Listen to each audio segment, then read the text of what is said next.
Hi, this is Laurel Primo, and I'm here to give some more background information about the workings of Drone House. This presentation is aimed at both current students who are curious about deeper meaning behind the work, as well as for folks who haven't participated. It's an invitation into something that's probably a bit mysterious. You can also find a lot of written words about Drone House on my website under the Teaching tab.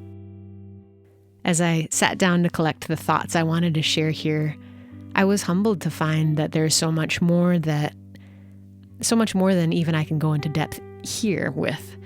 And it kind of reawoke my own awe at the different traditions or practices that I weave into our work here. This year, I crafted 4 workshops in this series, and they're all available via my website. If you'd like to preview before trying, I've put some on YouTube for free access, but I must warn you that YouTube has placed some ads on them, so for the pure, original focused practices without disruption, go find them on my website. They are 30-minute long practices, and you could repeat any of them if you wanted to, going to different destinations each time. Drone House is a music-based, somatic, and creative practice. Each workshop so far has contained 4 main sections, different ways of working with your body and your breath, with music, with your mind, and your creative voice.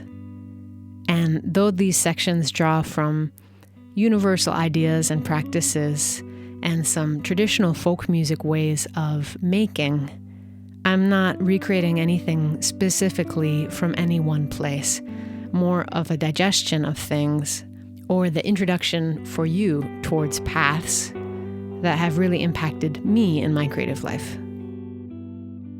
The music created for the exercises is original, though I've gained a lot personally from working with traditional chant and other traditional tune forms from many places. Let's look inside some of the sections of a drone house.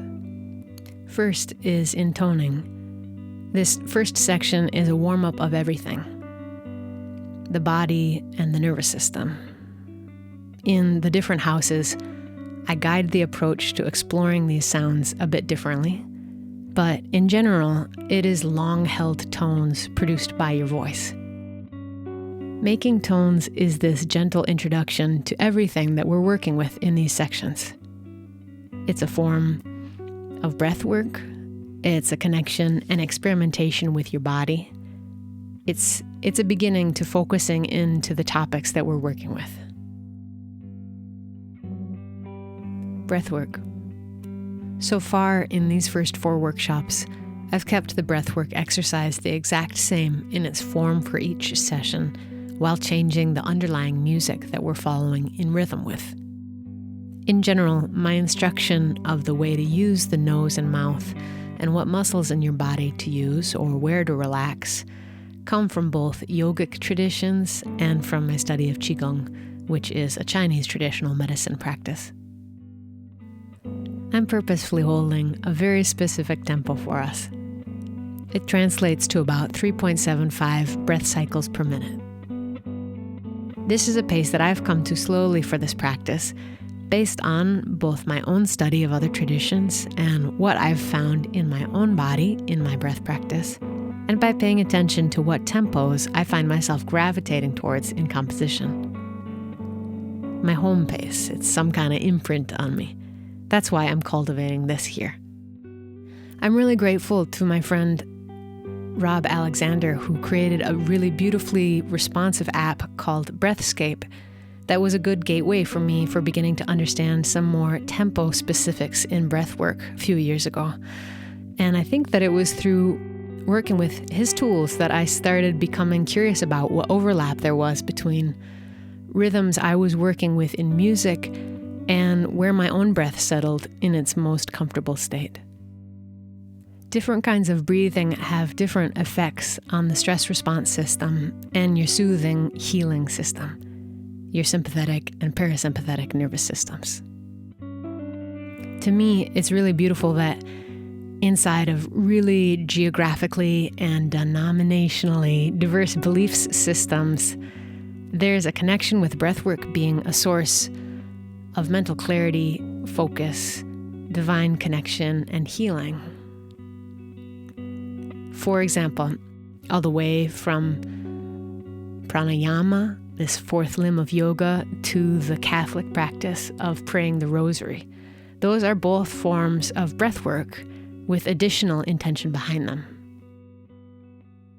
If looking at this through a scientific lens is a good access point for you, I offer these findings, and I'll provide some links for reading more research down below. Heart rate variability is the micro differences between the rate of our heartbeat, the spaces in between beats. Increased variability there correlates with greater activation of the parasympathetic nervous system, the one that facilitates relaxation and various other health benefits. Heart rate variability changes with our rate of breathing, and it's been found that the variability is greatest around 5.5 breaths per minute. The pace led in drone house, which is more around 4 breaths per minute, is slightly slower than this 5.5 number, found to be optimal in promoting highest HRV, but it is very close, and certainly it's in a much elevated zone of this benefit. I encourage you to do some more experimentation on your own and do some more reading from my provided articles here, or try using a tool like my friend Rob's app, Breathscape. Breathscape is a biofeedback tool which creates music based on your breathing pace, which in turn gently and without effort encourages a slower breathing pace. It helps you be aware and in relation with your breath, and thus it creates deep relaxation. Rob and I are friends from college, and I'm so grateful that we've stayed in contact. I'm in awe of the various work he's plugged into.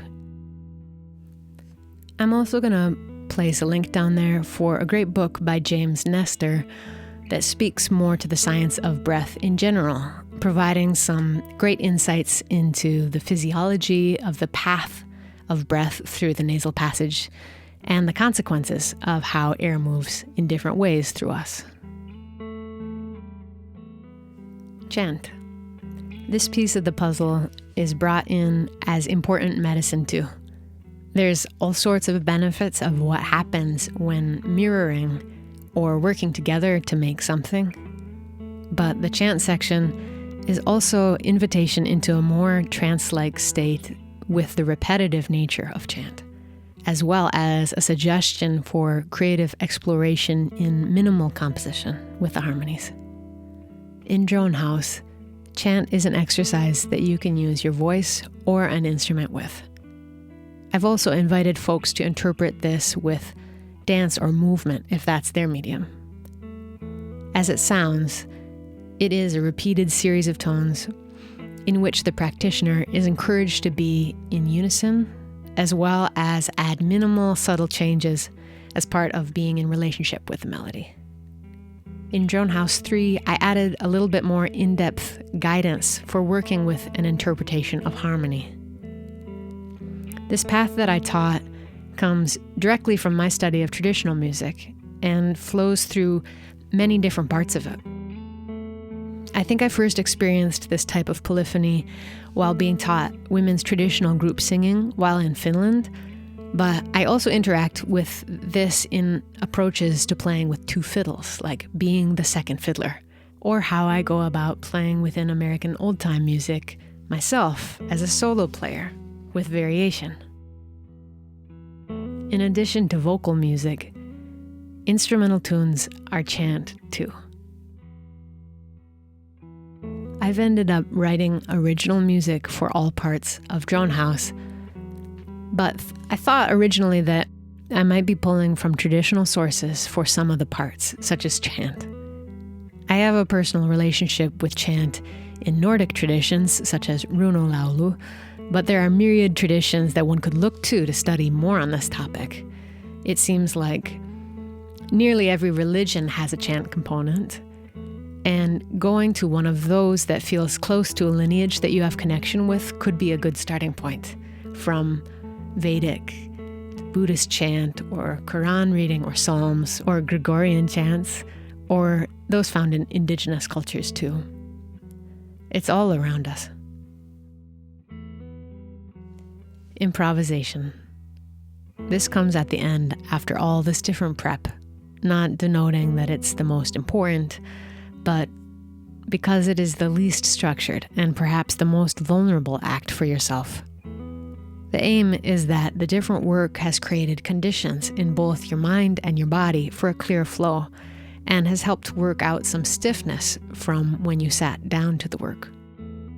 I find it pretty powerful to just cut out time to try and improvise inside of my writing work.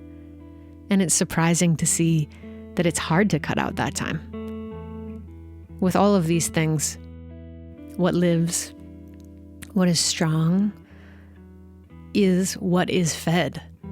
So making time for any of these exercises helps bring the result of that work to our life.